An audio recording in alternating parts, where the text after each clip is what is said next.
Everybody, this is Matt, and I want to give you a crash course in using Google Classroom, and just in case you needed to set something up. How you do that is if your school's signed up for G Suite, you'll have access to Google Classroom. Then what you would want to do is there's a couple different ways you can do that. One, you can go right here to the apps launcher, scroll down, and as you can see, I have Google Classroom right here. I could just open that up. I can also go to classroom.google.com. Okay, either way. Next thing you want to do is open up and create a class. So you'll click right here to create a class.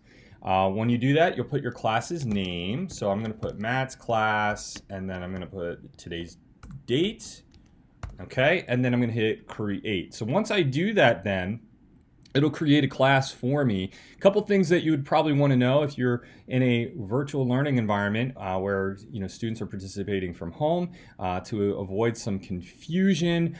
Here are some tips for you. First of all, this right here is called the stream. The stream is where all your announcements, anytime that you post things, it'll post right here. Students aren't actually going to participate right here. Classwork is where you want them to go. So to avoid all kinds of confusion right here, what you might want to do is simply click on this settings gear and simply go right here. It says classwork on the stream, and I would probably hide notifications for that and hit save. That way students don't get too confused over using the stream versus classwork.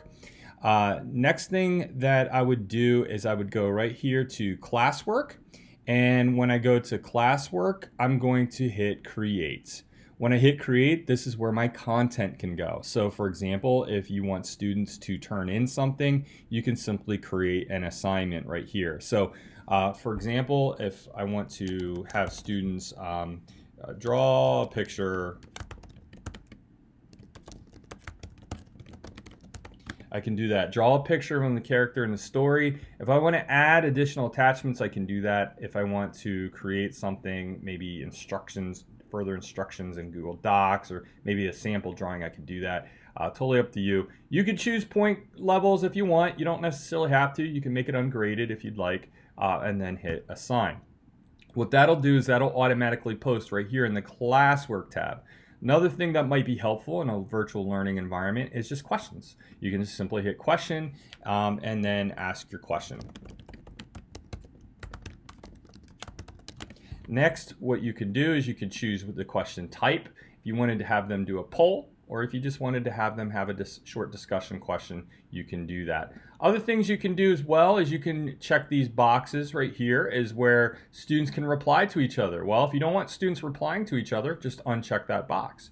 If you want students to not be able to edit their answer, leave that unchecked. It's up to you on how you have this set up. And then go ahead and hit ask, and then there is your question. So how do you organize this? How can you make this look a little bit better? Well, you can simply go to create, and you could create topics. Topics allow you to organize things. So for example, let's say that we're reading the book Wonder, and we want to have this resource in Wonder, and let's say that this topic right here is breadwinner, and we want to have this topic right here. We could do that, okay? If you want to copy assignments, so for example, what is your favorite character? You can actually, duplicate this question simply by going right up here and reuse a post. So you could reuse a post, and I could reuse a post from this class. And let's say, for instance, I want to do what is your favorite character? I can click on reuse. It'll make a copy of this for me. And then I can make any modifications that I want, hit ask, and now what it'll do is it'll put it right here for me, and I can just move it into the area that I need. Last thing you'll probably need to know is how do you get students involved? Well, you can simply go right here. There's a couple different things you can do. One, you could have them enter the code right down here. So how they would do that is if I open up another tab on my window right here, they open up the Google Classroom app, or they go to googleclassroom.com. They simply can click here and join a class. When they do that, they can enter in this code.